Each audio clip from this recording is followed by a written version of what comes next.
Hello दोस्तों, आप सभी का स्वागत है मेरे इस यूट्यूब चैनल पर। इस वीडियो में अपना मॉक टेस्ट सोल्व कर रहे हैं। ठीक है। और एक जो 2022 10+2 के जो पेपर हुए थे 36 जो टोटल मैथ्स के पेपर हैं, वो सीरीज हमने स्टार्ट कर दी है। डेली उसका एक पेपर हम सोल्व कर रहे हैं। यहाँ पे देखिए, पहला क्वेश्चन है कि सुधा जो है वो अपनी इनकम का 15% सेविंग कर रही है। ठीक है। देखिए, इनकम क्या होती है? सेविंग, जितना अपन सेव करते हैं और जितना अपन खर्च करते हैं, इन दोनों को प्लस करते हैं तो ये हमारी क्या आ जाती है? इनकम आ जाती है। तो ये कह रहा है कि 15% तो वो सेविंग कर रही है और बाकी वो क्या कर रही है? एक्सपेंडिचर। उसका जो एक्सपेंडिचर है, खर्च, वो 20% बढ़ जाता है। ठीक है। और सेविंग 60% इंक्रीज हो जाए तो कह रहा है इनकम कितनी इंक्रीज हो जाएगी। देखिए, ये 15% है सेविंग, टोटल 100% होगा, तो एक्सपेंडिचर कितना होगा? 85%। रेशियो की मैं बात करूं तो 5 से 3 टाइम और 5 से 17 टाइम, यानी 3 और 17। तीन, यदि इसकी 3 यूनिट सेविंग है तो 17 यूनिट एक्सपेंडिचर है। दोनों को प्लस करते हैं तो इसकी इनकम आ जाएगी 20 यूनिट। कोई दिक्कत नहीं। अब देखिए, एक्सपेंडिचर है, ये बढ़ गया 20, 1 यूनिट 20 बढ़ेगा तो 17 यूनिट कितना बढ़ेगा? इस टाइप से मैंने आपको करवा रखे हैं। तो ये बढ़ जाता है टोटल 340%। सेविंग 60 बढ़ गई और 3 यूनिट है, 1 यूनिट 60, तो 3 यूनिट कितने कितने बढ़ जाएगी? 60 प्लस 60 प्लस 60, 180 यूनिट, ये इंक्रीज हो जाएगा। तो टोटल यहां से अपन देखें तो ये हो गया 520 बढ़ गया। किस पे? इनकम। तो इनकम है कितनी? 20। 20 यूनिट, तो 20 में टोटल 520 को 20 यूनिट में इक्वल बांटना है तो 20 से डिवाइड कर दीजिए। तो ये हमारा आ जाएगा 26%। ठीक है। इस टाइप से मैंने आपको डायरेक्ट बता रखे। अगला देखिए, ए, बी और सी की जो एफिशिएंसी का रेशियो दिया है, यानी ए एक दिन में 5 यूनिट करेगा, बी 3 करेगा और सी 8 करेगा। एक साथ काम कर रहे हैं, किसी काम को 30 डेज में कंप्लीट करते हैं। आपको बताया था टोटल, यदि आपको काम निकालना है, टोटल वर्क की यदि मैं बात करूं तो ये होता है एफिशिएंसी इंटू टाइम। जिसकी भी एफिशिएंसी है और जिसका समय आपस में इंटू करेंगे। जैसे मैं एक दिन में 2 यूनिट काम करता हूँ, 2 दिन में कितना करूंगा? 4, तो मल्टीप्लाई किया। तो यहाँ पे देखिए, सभी का टाइम हमारे पास है और सभी की एफिशिएंसी भी है। कितनी? 16। इनटू टाइम कितना लगा सभी को? 30। तो ये आ गया टोटल टाइम। कह रहा है ए और बी ने 20 दिन तक काम किया, ए एंड बी। तो एक दिन में दोनों 8 यूनिट करेंगे तो 20 दिन में 8 इंटू 20 कर दोगे तो 160 आ जाएगा। और टोटल वर्क हमारा है 480। इसमें से इन दोनों ने 160 कर लिया तो रिमेनिंग जो वर्क होगा, शेष कार्य होगा, वो हमारा होगा कितना? 320। रिमेनिंग वर्क को कौन कर रहा है? सी। सी एक दिन में 8 यूनिट कर रहा है। 320 यूनिट करने में इसको कितना टाइम लगेगा? तो इससे डिवाइड कर देंगे तो ये आ जाएगा 40 डेज। ठीक है। अगला देखिए, अल्फा और बीटा कह रहा है इस इक्वेशन के रूट हैं, तो alpha square plus beta square. देखिए, क्वाड्रेटिक इक्वेशन दी गई है, आपको पता है इसके दो सॉल्यूशन होंगे, रूट होंगे अल्फा और बीटा। तो सम ऑफ रूट की मैं बात करूं, मूलों का योग, सम ऑफ रूट, ये होता है माइनस बी अपॉन ए। ठीक है। प्रोडक्ट ऑफ रूट की बात करूं, मूलों का गुणनफल, ये होता है सी अपॉन ए। ए होता है जो एक्स स्क्वायर का कोफिशिएंट है गुणा, बी होता है एक्स का कोफिशिएंट और सी होता है कांस्टेंट अचर। ठीक है। हमें यहाँ पे क्या चाहिए? स्क्वायर में। तो क्या करें, हम इसका होल स्क्वायर कर देते हैं। तो यहाँ पे देखिए, लेफ्ट में अल्फा प्लस बीटा का होल स्क्वायर और इधर माइनस बी अपॉन ए का स्क्वायर। ये आएगा alpha square plus beta square plus 2 alpha beta equal to, minus है तो ये स्क्वायर करने पे positive, B square upon A. इसका मान हमें निकालना है, अल्फा इंटू बीटा का सी अपॉन ए, तो ये आ जाएगा प्लस 2 सी अपॉन ए। और ये राइट साइड में आएगा तो माइनस होगा। तो यहाँ से देखिए, alpha square plus beta square की यदि बात करें तो ये होगा बी स्क्वायर अपॉन ए, और ये आगे आएगा तो -2 सी अपॉन ए, सॉरी ए स्क्वायर होगा यहाँ पे। ठीक है ना, होल स्क्वायर किया है। अब देखिए, एलसीएम हमारा आ जाएगा ए स्क्वायर, ये हो गया बी स्क्वायर, ए, एक एक कैंसिल होगा, ए बचेगा, वो 2 से इंटू होगा तो ये हो जाएगा 2 AC। तो ये इस क्वेश्चन का हमारा आंसर आ जाएगा। तो ए इसका ऑप्शन है। अगला देखिए, A plus B plus C 6 है, A square plus B square plus C square 14 है, A cube plus B cube plus C cube 36 है। ए बी सी का मान पूछा है। देखिए, इस टाइप के क्वेश्चन हर बार एसएससी में पूछता है, हर शिफ्ट में आ रहे हैं। ठीक है। एक बार इसका होल स्क्वायर करेंगे, ये होगा A square plus B square plus C square, जो हमें दिया गया 14, plus 2 into A B plus B C plus C A. ठीक है। इक्वल टू 6 का स्क्वायर 36, 14 इतना आपके इसमें से क्या हो जाएगा माइनस। तो यहाँ हमारे पास बचा 2 into A B plus B C plus C A. ठीक है, 14 इसमें से माइनस कर देंगे तो 22, और 2 से कैंसिल हो जाएंगे 11 टाइम। तो A B plus B C plus C A का मान आ गया। अब A into B into C किस में आते हैं, A cube plus B cube plus C cube minus 3 ABC फॉर्मूले में। ये होता है formula A cube plus B cube plus C cube minus 3 ABC equal to A plus B plus C into A square plus B square plus C square minus A B minus B C minus C A. ठीक है, इसका मान हमारे पास है 36। ABC का चाहिए तो इसको तो यू का यू रखना है -3 ABC। A plus B plus six given है कितना 6 into A square plus B square plus C square है 14। यहाँ से देखिए माइनस यदि मैं बाहर लूंगा तो बचेगा A B plus B C plus C, जिसका मान कितना आ गया 11। ये 14 माइनस 11 3 बचेगा, 6 इंटू 3 18। ठीक है, तो 18 तो लेफ्ट में लाएंगे तो 36 से 18 माइनस हुआ तो 18, और ये माइनस का आगे जाएगा तो 3 ABC।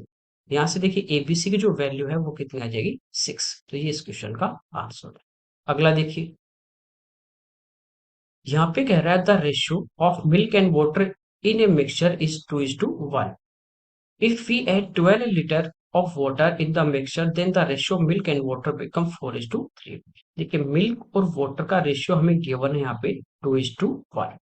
फिर कुछ वाटर मिक्स किया तो अब रेशियो इनका हो गया 4:3।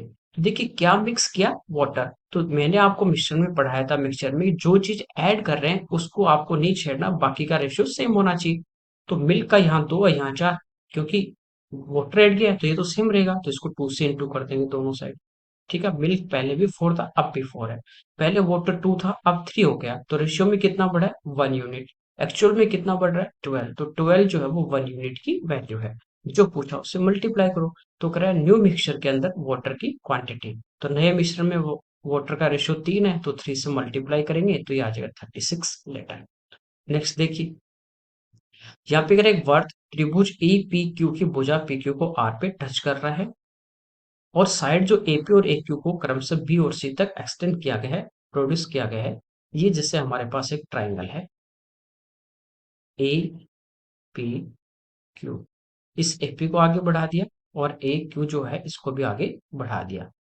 ठीक है, बी और सी तक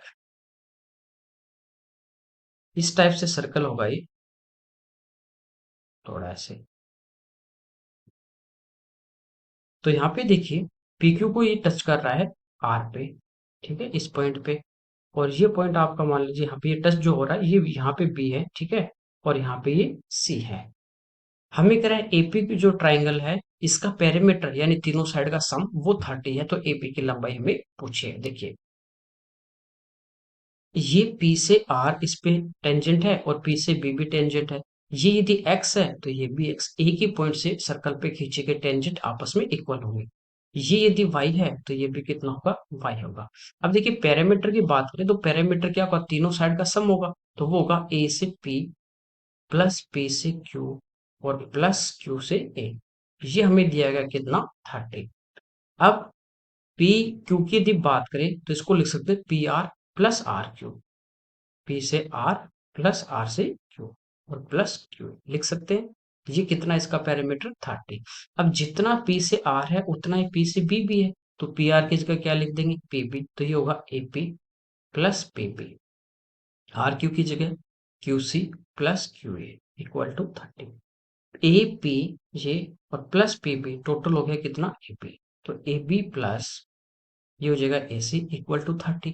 अब एक पॉइंट है ए, इसी से सर्कल पे टेंजेंट है दोनों, तो दोनों आपस में बराबर होंगे, दोनों का सम 30 है तो आपस में इक्वल होंगे, तो कितनी कितनी 15 15। तो ये इस क्वेश्चन का आंसर होगा। नेक्स्ट देखिए, यहाँ पे करें क्लॉथ मर्चेंट है selling 33 metre of cloth obtain a profit equal to this selling price of 11 metre of cloth. ये मैंने प्रॉफिट लॉस में पढ़ाया था, जितना सेल कर रहा है उतना ही वो परचेज करेगा। ठीक है, तो 33 मीटर उसने सेल किया है तो 33 का cost price equal to 33 sell कर रहा है तो जितना खरीदा उतना ही 33 का सेलिंग प्राइस।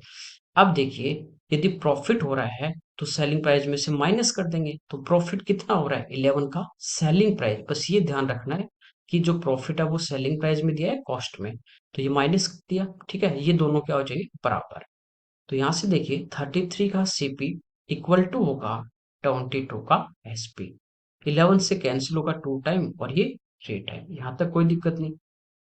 अब देखिए सीपी कितना है 2 और एसपी कितना है 3, यानी 2 में खरीद के 3 में बेच रहा है, तो प्रॉफिट हो रहा है 1 का, किस पे 2 पे, परसेंटेज में इंटू 100, तो ये आ जाएगा 50%। अगला देखिए पाई चार्ट दिया है, ये कह रहा है the following pie chart show the preference of musical instrument of 60,000 people survey over whole India, examine the chart and answer the question. ये कह रहा है कि एक सर्वे किया गया था लोगों के ऊपर कि वो कौन सा वाद्य यंत्र पसंद करते हैं। The number of people who prefer the musical instrument स्रोत, तो स्रोत कितने लोग पसंद करते हैं 14। टोटल जो है 100% की वैल्यू, वो टोटल जो मेंबर दिए गए हैं वो दिए गए 60,000, 100% की वैल्यू दी है, 40% की आपको निकालनी है, ठीक है। तो 14 इंटू 6 करेंगे 84, तो ये इस क्वेश्चन का आंसर आ जाएगा। अगला देखिए यहाँ पे कह रहा है if 62/3% of the people who prefer piano would go with the prefer who people वो प्रीफर फ्लूइड। ये कह रहा है कि पियानो जो लोग पसंद करते हैं उसमें से 16 से 2/3% यानी 1/6 जो लोग हैं वो यदि यहाँ से पियानो से शिफ्ट हो जाएं और वो बांसुरी को पसंद करने लग जाए, ये कह रहा है। तो बांसुरी को पसंद करने वाले लोगों की संख्या में कितने प्रतिशत हो जाएगी टोटल, ठीक है। तो ये है कितने पियानो वाले, पहले देखिए 9%, तो ये इसका 9% हम लोग निकाल लेंगे तो ये हमारे पास आ जाएगा 5400। ये तो टोटल पियानो वाले हैं, इसमें से 1/6, 16 से 2/3 1/6, तो इसका 1/6 हम निकाल लेंगे तो ये आ गया कितना 900। तो 900 व्यक्ति पियानो से शिफ्ट होके कहाँ पे चले जाएंगे, फ्लूट में चले जाएंगे, ठीक है। तो फ्लूट पसंद पहले कितने कर रहे थे 11%, इसका 11 निकालेंगे तो 11 इंटू 6 66, तो पहले थे 6600 लोग पसंद कर रहे थे, अब 900 लोग और यहाँ पे आगे पसंद कर रहे हैं, तो टोटल यहाँ पे कितनी होगी 7500 लोग हो गए जो इसको पसंद कर रहे हैं, किसको फ्लूट को, कितने में से 60,000 में से, और इंटू 100, ठीक है। तो यहाँ पे हमारी ये 4 जीरो कैंसिल हो जाती है, 12 टाइम 72, बचे 3/6 यानी 1/2, तो आंसर आ जाएगा 12.5%। अगला देखिए द नंबर ऑफ पीपल वो prefer guitar is greater than, ये कह रहा है कि जो गिटार पसंद कर रहे हैं लोगों की संख्या बांसुरी या पियानो को पसंद करने वाले कुल लोगों की संख्या से कितनी ज्यादा है। ये कहने का मतलब ये है कि गिटार को पसंद करने वाले जो लोग हैं वो बांसुरी और पियानो को पसंद करने वाले कुल लोगों की संख्या कितनी ज्यादा है। तो पहले देखिए हम बात करते हैं यहाँ पे गिटार 22%, तो 22% निकालेंगे, परसेंट से 2 जीरो कैंसिल, 22 गुना 6 करेंगे 132, 13,200, ये तो टोटल आगे कौन से गिटार वाले। अब पियानो में 9% है, ठीक है, और फ्लूट में 11 है, टोटल कितने हो गए 20% निकाल लो, या ऐसे भी कर सकते हैं कि टोटल ये तो हो गए टोटल 20% और गिटार वाले हैं 22, तो डिफरेंस कितने का है 2%, तो इसका 2% निकाल लें तो वो कितना आ जाएगा 1200, ये इस क्वेश्चन का आंसर आएगा, ठीक है। ये थोड़ा सा मेरे को लग रहा है कि लैंग्वेज सही नहीं है, ये होना चाहिए था कि गिटार को पसंद करने वाले लोगों की संख्या बांसुरी और पियानो को पसंद करने वाले कुल लोगों की संख्या से कितनी, यह यहाँ पे नहीं आना चाहिए था, आइदर और नहीं आना चाहिए था शायद। अगला देखिए 1 से 5 तक की संख्याओं के वर्गों का स्क्वायर का एवरेज पूछा है। तो ज्यादा नंबर होता बड़ा तब तो हम यहाँ पे पहले उनका सम करते, एवरेज होता है sum of quantity upon number of quantity, लेकिन 5 तक है तो कोई दिक्कत नहीं।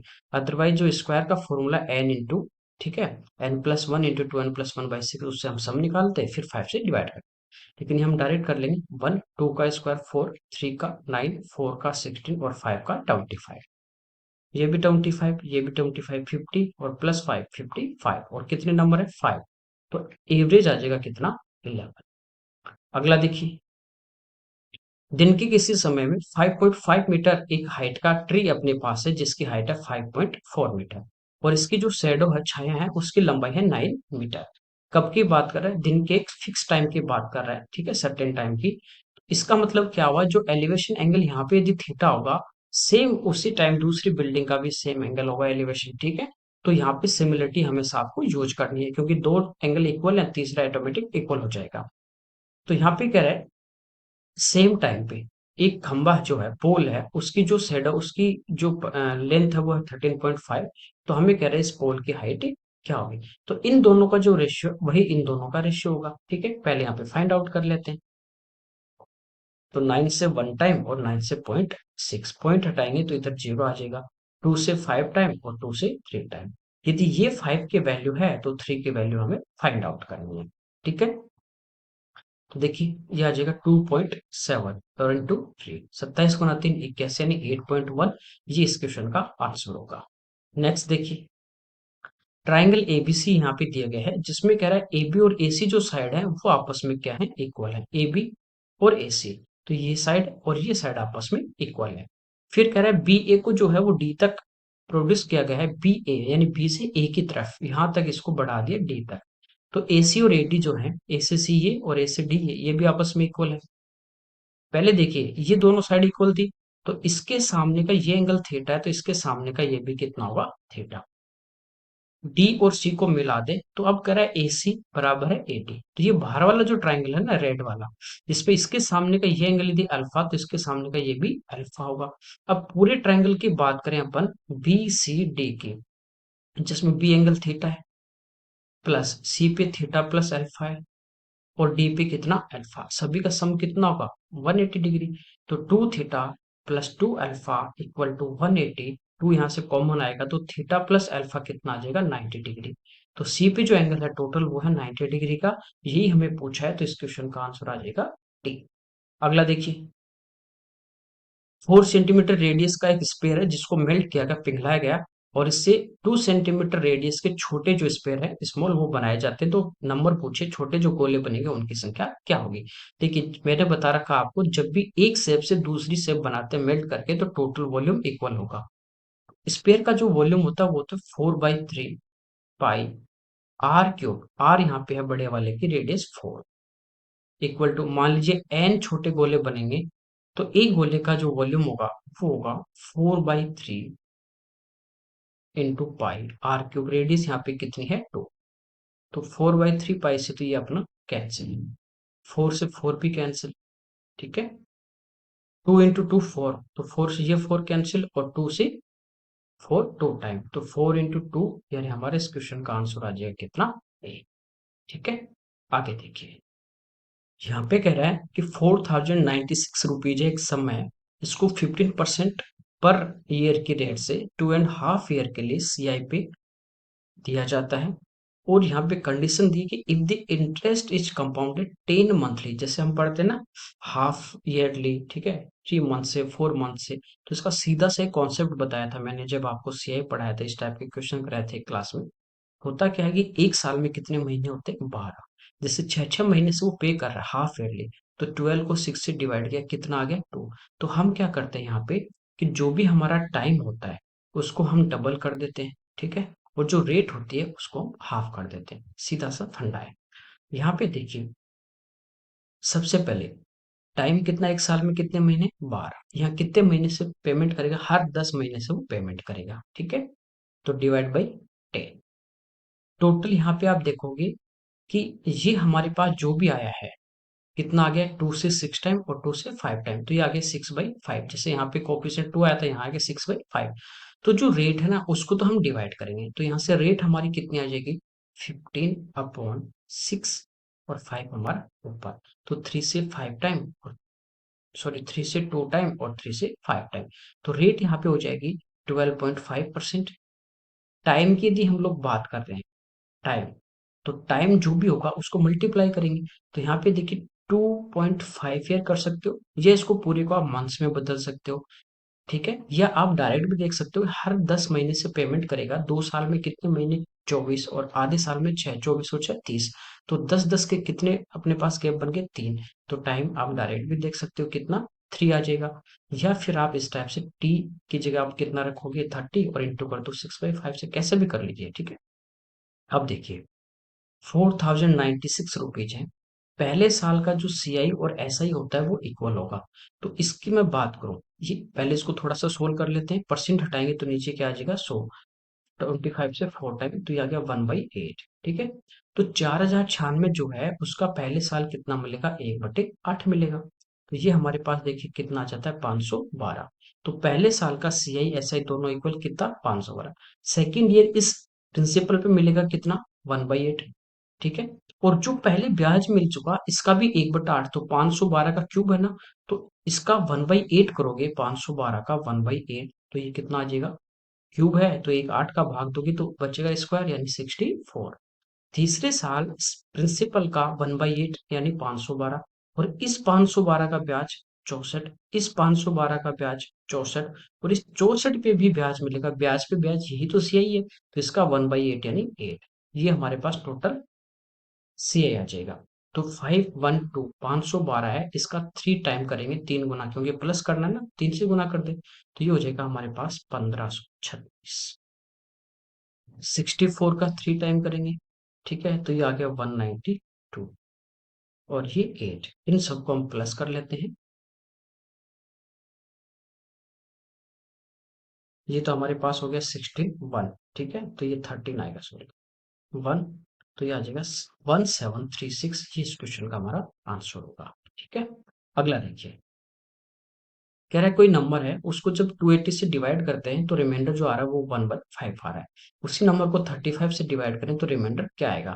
तो आपको बता रखा है पहले वाला जो रिमाइंडर है उसी को आप क्या कर दीजिए, डिवाइड कर दीजिए। तो इसमें 35 का भाग देंगे तो आपको पता है 35 × 3 होता है, वो होता है 105, तो बचेगा कितना 10। ठीक है। 280 जो है वो 35 से डिवाइड है, तो जितना नंबर 280 से हो रहा था वो भी होगा, बचा हुआ उसको डायरेक्ट अपन 35 से डिवाइड कर लेंगे। अगला देखिए, कह रहा है कि 3 कंटेनर है सेम कैपेसिटी के। पहला जो कंटेनर अपने पास है या वेसल जो भी है उसमें सल्फ्यूरिक एसिड और पानी का जो रेशियो है वो 3:2 है। एसिड और वाटर, इनका रेशियो है 3:2। सेकंड में है 7:3, और थर्ड में है 11:4। कह रहा है इन सभी को मिक्स कर दे तो न्यू मिक्सचर जो होगा उसमें इस एसिड और वाटर का रेशियो क्या होगा। ठीक है। सेम कैपेसिटी के हैं, तो पहले सेम बना लेते हैं। ठीक है ना। तो यहाँ पे देखिए टोटल कितना है 5, यहाँ पे कितना है 10, और यहाँ पे 15, तो एलसीएम कितना आ जाएगा 30। तो 30 बनाने के लिए इसको 6 से मल्टीप्लाई करेंगे, इसको 3 से, और इसको 2 से। तो इसको 6 से मल्टीप्लाई किया, इसको 3 से, और इसको 2 से, और अब इन सबको प्लस कर लेंगे, तो ये एसिड होगा और ये सारा वाटर हो जाएगा। ठीक है। तो यहाँ से देखिए ये हो गया कितना 18, ये हो गया कितना 21, और ये हो गया कितना 22, तो ये 43 और प्लस 18 61 इस टू, इनको करेंगे 12 प्लस 9 21, और प्लस 8 ये हो गया 29। तो ये इस क्वेश्चन का हमारा आंसर आ जाए।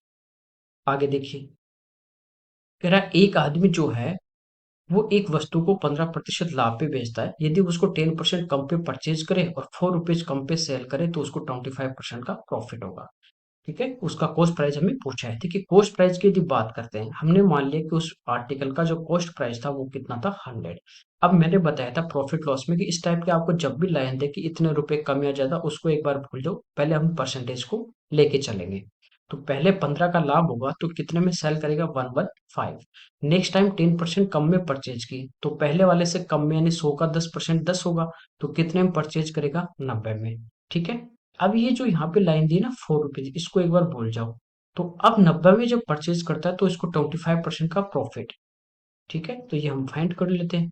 25 का यानी कितने में बेचेगा 125, तो 125/100, 25 से 5 टाइम, 25 से 4 टाइम, ये हो गया कितना 450/4, 44, फिर 2 टाइम, फिर 5 टाइम।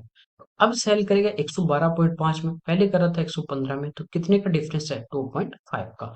एक्चुअल में कितने का डिफरेंस है 4 रुपीज, तो 4 है वो 2.5 की वैल्यू दिया, और कॉस्ट प्राइस पूछे जो कितना था 100। ठीक है। पॉइंट हटाएंगे तो यहाँ पे 10, 25 से 4 टाइम, 4 × 4 16, तो आंसर आ जाएगा 160।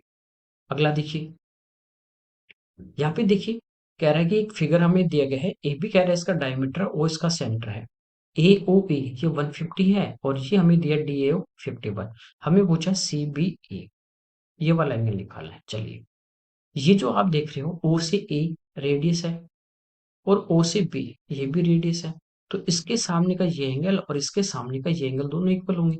और ये जो ट्राइंगल है ओ बी ए, और इसको साइड को बढ़ा दिया तो इसका एक्सटीरियर एंगल है, तो ये इन दोनों के सम के इक्वल होगा, दोनों इक्वल इक्वल है तो 75 और 75। अब ये एक स्ट्रेट लाइन है ना, तो इस पे जो भी एंगल होगा उसका सम होगा 180, तो ये 75, तो ये कितना बचा 105।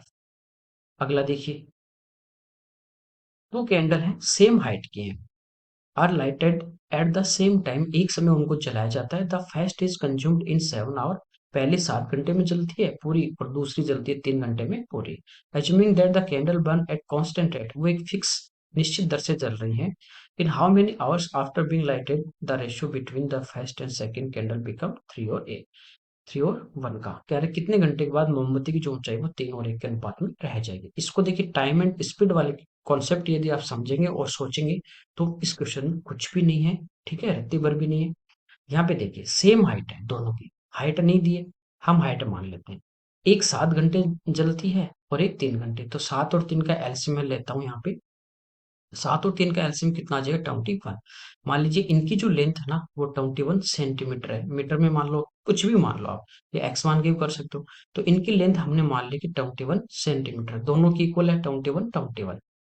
स्पीड की जो मैं बात करता हूँ पहले की और सेकंड की, 21 सेंटीमीटर फर्स्ट में कह रहा है कि 7 घंटे में पूरी जल जाएगी, तो इसकी स्पीड आ जाती है 3 सेंटीमीटर पर आवर, यानी 1 घंटे में 3 सेंटीमीटर चलेगी। सेकंड वाले की स्पीड हम लोग निकाले तो लेंथ सेम है 21 और इसको टाइम लग रहा है 3 घंटे, धीरे धीरे जल रही है, सॉरी ज्यादा तेज जल रही है, तो इसका स्पीड आ जाएगा 3 सेंटीमीटर पर आवर, कोई दिक्कत नहीं। अब देखिए ये कह रहे हैं इस स्पीड से जल रही है और कितने घंटे बाद, मान लेते हैं T आवर्स के बाद, T घंटे के बाद इनका ये अनुपात रहेगा। पहले की लेंथ कितनी है 21, ठीक है, ये टोटल लेंथ थी।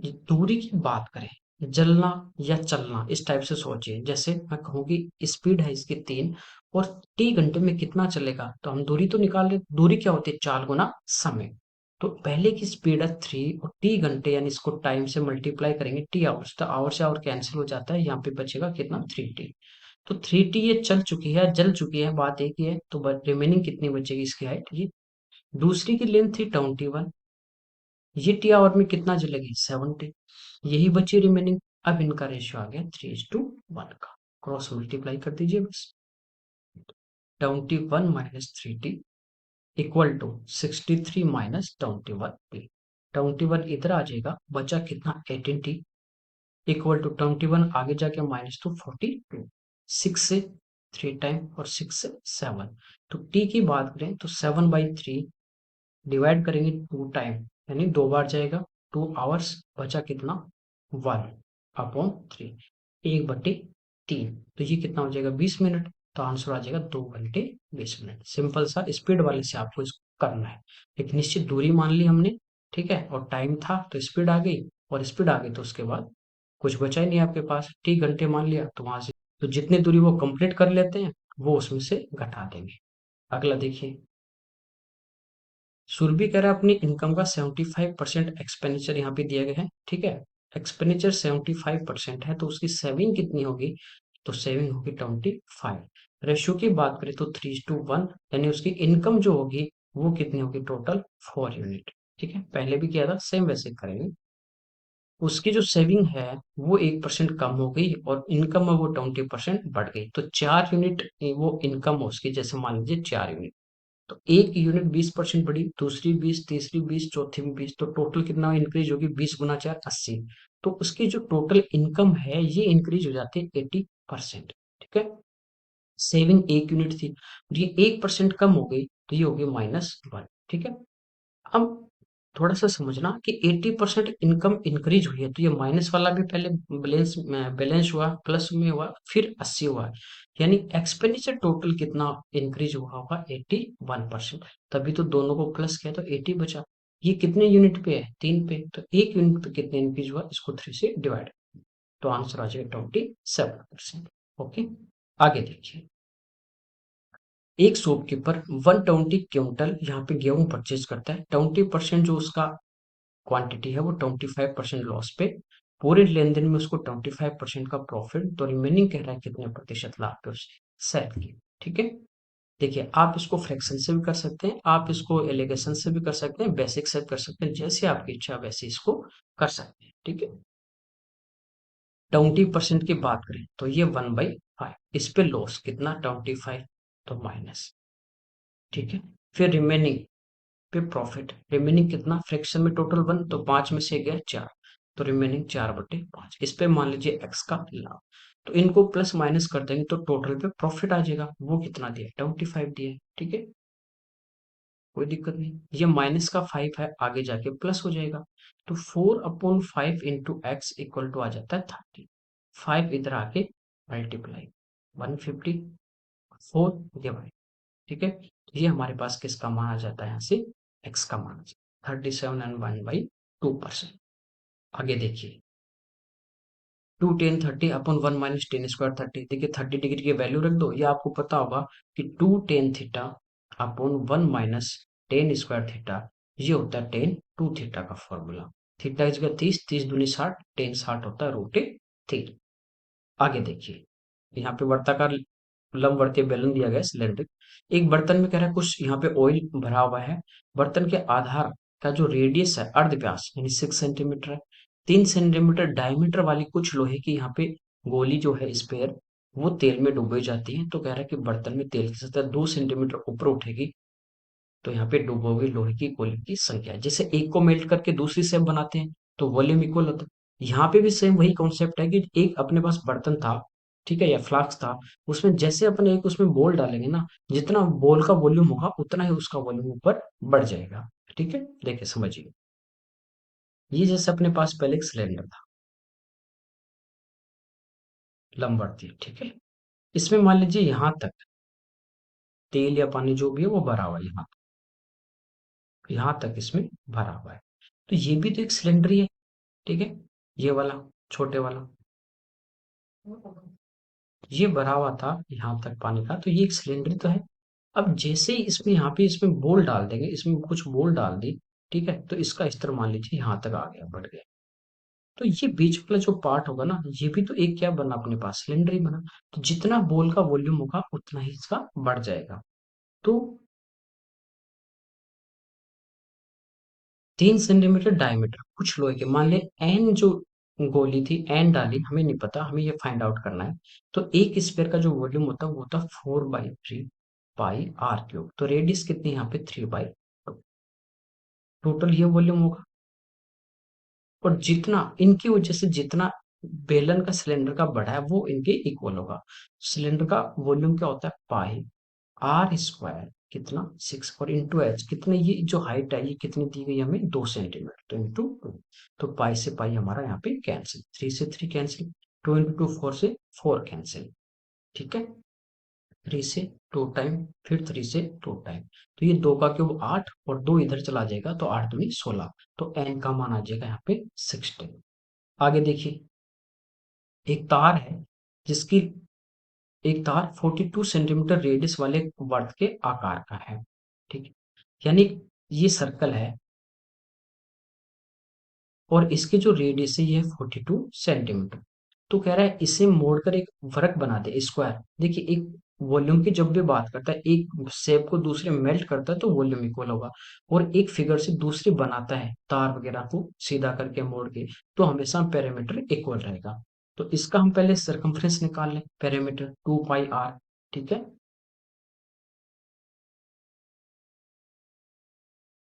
6 × 2 12, 12 × 2 24, और 11 से मल्टीप्लाई कर देंगे तो ये आ जाएगा 264।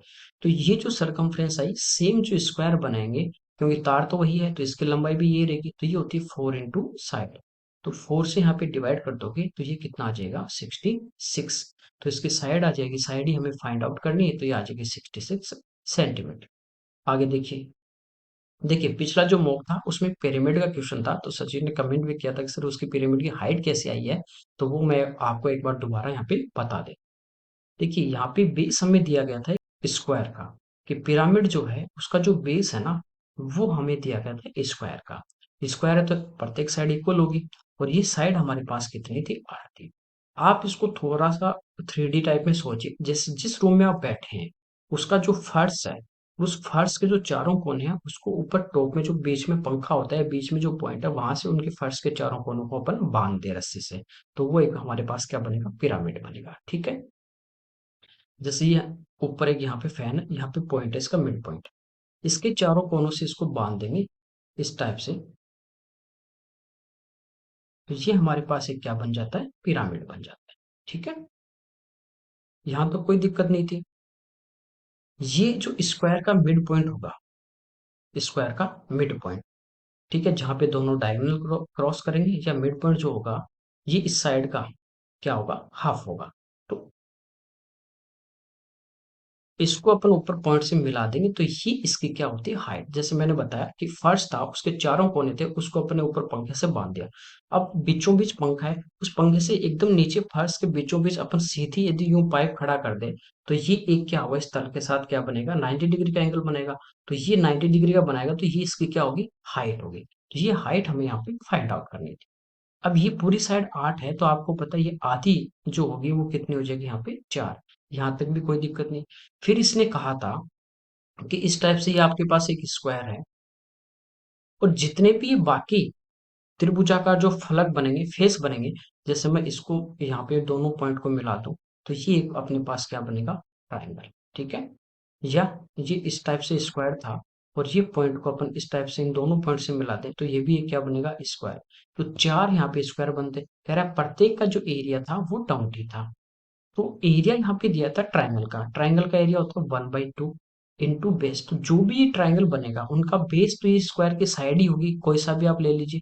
तो ये साइड थी 8, और इंटू हाइट इक्वल टू था इसका एरिया जो दिया था 20। तो 2 से 4 टाइम और 4 से 5 टाइम। तो इसकी जो हाइट है ना, वो हमारे पास कितनी आ गई थी, 5। इस ट्राइंगल की हाइट क्या होगी, इस ऊपर वाले पॉइंट से जो बीचों बीच ऊपर है जहां पे फैन होता है उससे, और जो साइड है फर्श की जो एक कोई भी लेंथ आपके पास है, उसके मिड पॉइंट पे अपन लेके आते हैं यूं, तो ये इसकी क्या होती है, फेस की हाइट होती है। ठीक है। इसको हम बोलते हैं सलंट हाइट, तिरछी ऊंचाई। तो ये हमारे पास आई कितनी, 4। इस यहाँ पे भी आ जाएगी। इसी टाइप से मैं यदि ये फेस लेता हूँ, इस टाइप से आप समझ लीजिए, अलग से मैं बता देता हूँ। ये वाला मैंने फेस लिया यहाँ पे, ये वाला फेस। ठीक है। कोई दिक्कत नहीं। तो यहाँ पे इसका मिड पॉइंट था, तो ये तो इसकी क्या थी, अपने पास इसकी हाइट थी। और ये कितनी आ गई, 4। ये इसका, ये जो फेस था इसका एरिया था 20, तो इसकी हाइट कितनी आ गई, 5। तो ये हाइट क्या होगी, ऊपर वाले टॉप से इसके मिड पॉइंट को मिला दें, तो ये हाइट थी कितनी, 5। यहाँ पे 90 डिग्री का एंगल। तो कर्ण 5 है, आधार 4 है, तो लंब कितना होगा, 3 होगा। तो इस टाइप से वहां पे हमने हाइट इसकी फाइंड आउट की थी। तो आप इसको रूम में बैठ के आराम से इसको समझ सकते हैं 3D टाइप में भी। ओके। तो ये इस पेपर का हमारा सॉल्यूशन था। Thank you everyone.